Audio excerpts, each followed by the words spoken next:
This is YSM Sports Media. Want to thank you for all your love and support. Really appreciate it. We wouldn't be able to do this without you. Go ahead and hit that subscribe button right now and click the notification button for all future content. With Jaron Ennis. What's good, Jaron? What's up, man? How you? I'm chilling, man. What you had going on today? Just a light little workout with my pops. We did the bodysuit with the bar and pads and sticks and stuff like that. Just like pre-camp, kind of like just warming up, getting ready for real camp and ready to turn up. Now, do you have a date for the fight, or is it still in the air? We still here in March, April, so we just waiting to stay sharp, just trying to better myself each and every day. Now, you're arguably the top prospect in all of boxing. I guess now you'll be a contender, being that you just fought for a belt. Do you feel like there's any added pressure on like outperforming yourself each fight? Each fight, well, the goal is to just get better and better and outdo myself every time. So it ain't no pressure on myself. That's always my goal, and that's what I work hard for in the gym, just to better myself each and every time I fight, and I do it. Now, you coming off of a no contest, which everybody saw you was about to get Van Heerden out of there, right? How frustrating is it for you to go through camp and to have a victory right there and it gets snatched away, basically? I mean, it was frustrating, but at the end of the day, it is what it is. Like, there's nothing I can do about it. It happened. It's time to move on and go to bigger and better things. As everybody saw, he's ready to go. He was just looking for a way out. And his way out was headbutting me. And if y'all ain't peep, he headbutted me probably about like 20 seconds before that. And he was just trying to find a way out because he knew I was gonna get him out of there. Did you learn anything from the fight? Just stay calm, relax, and don't rush it. Just let it come. And the next fight y'all gonna see. Just every fight I just work on my mistakes or what I think I didn't do right, and I try to fix it. Now, to be such a young fighter, you have a lot of fights, right? What do you attribute to staying active? We're gonna try to stay active probably 3-4 times this year. I guess just stay busy. Now, you staying at 147, or are you growing out of the weight? No, I'm staying at 147. I feel like I'm just going into the weight, and I'm it's getting easier for me. Like as I keep fighting more and more, like I'm more disciplined, and I've always been disciplined, but I feel like I'm just more focused, and I'm ready to put on big names. So I guess when I get the big names, it make me even more focused, and then the weight come off easy, and I just be ready and prepared to just go to work. Have we seen the best Jaron Ennis? No. Y'all, like I always say, I only probably seen about 30% of me. 30%? Yeah, I haven't had to go all the way to my full potential yet. So it's about 30%. Now, this was supposed to be a step-up fight.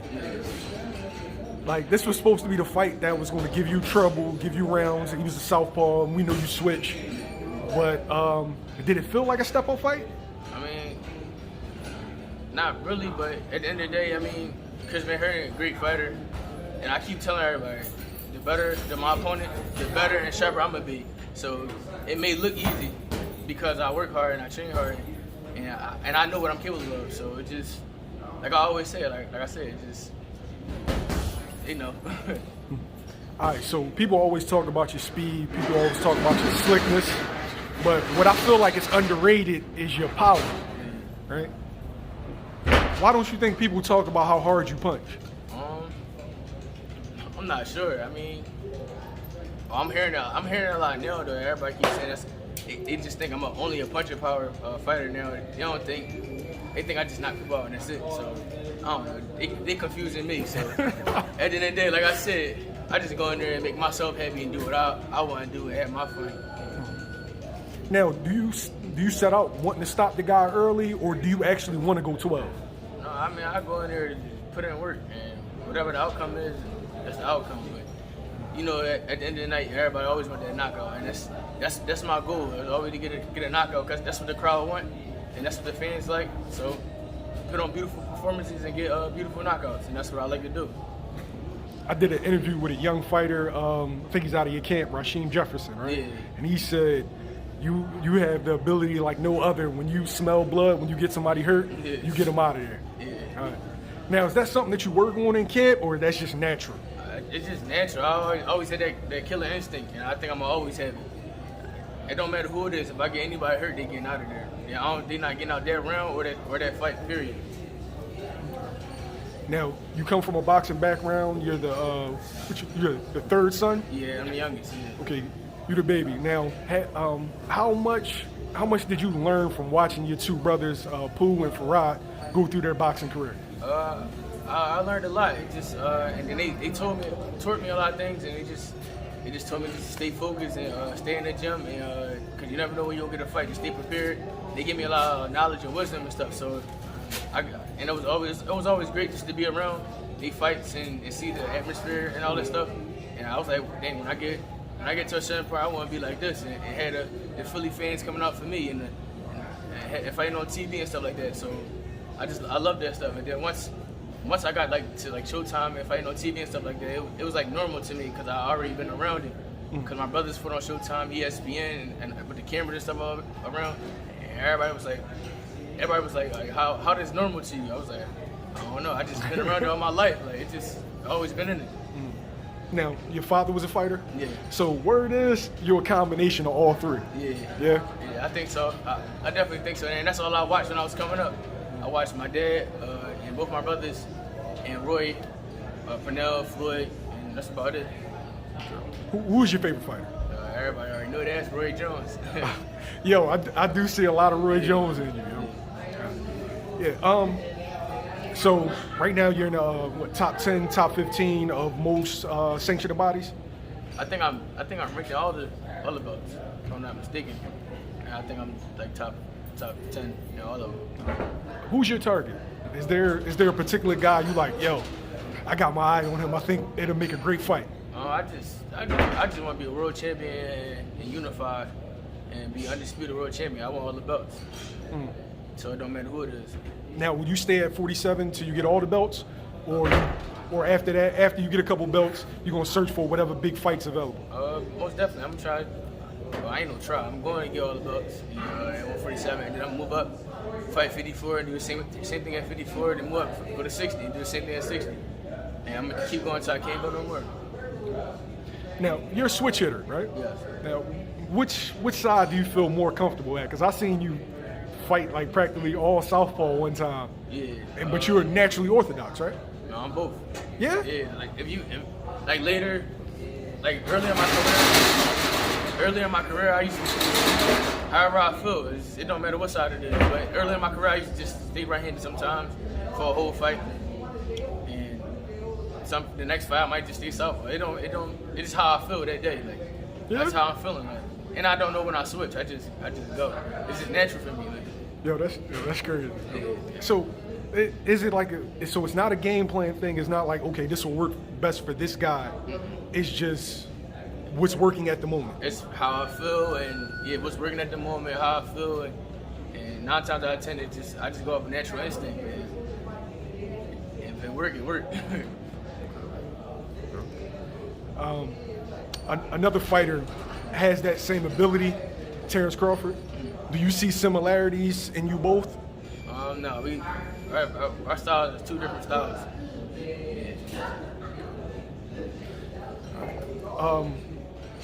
Your next fight.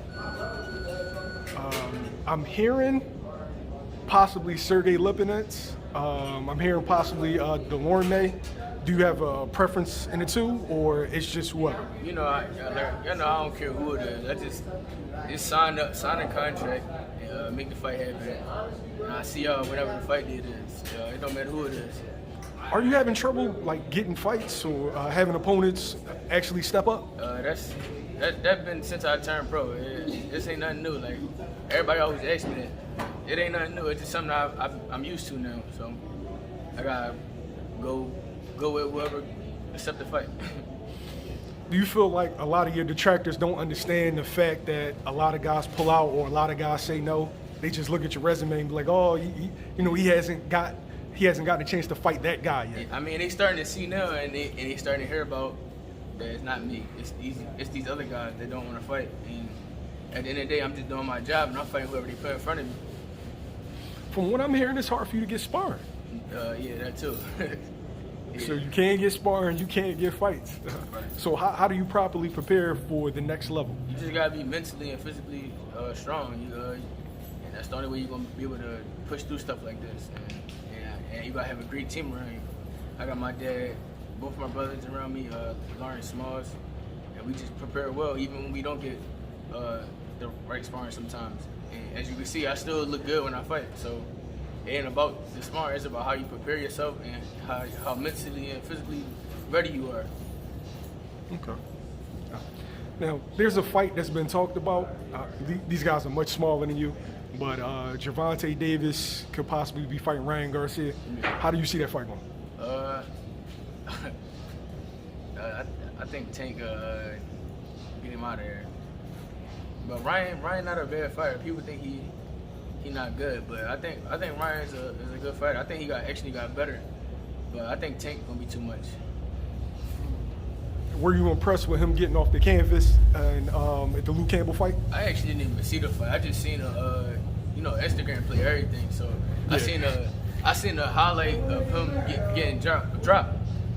And I'm like, dang. Somebody said he got knocked out. So I looked at the video. I'm like, he got up. So I'm like, where the rest of the fight at? So I was waiting, and then I seen everybody post that he wound up stopping Luke Campbell with a body shot. So I actually didn't see the fight, but it looked like he was doing good though after he got dropped.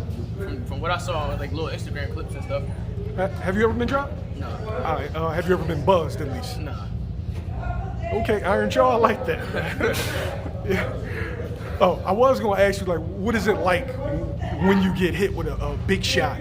Like, what does your legs feel like? What does your head feel like? I don't know. I haven't really got hit with a big shot. Cause if y'all notice, when I fight, I roll with punches, and I take a lot of the power away. It may look like I'm getting hit, or it may look like the punch is strong, but I haven't got hit with nothing clean, like real clean. All right, so there's a prospect that everybody sees you fighting down the road, possibly Virgil Ortiz. Do you think that fight happens at 147 or possibly 154? 47, 54, it don't matter. Right? Like I said, I'm waiting on all comers. I take on whoever. They know how to contact me. It ain't hard. If they want to fight, we can make it happen. Okay. Thanks, Boots. I appreciate it. No problem.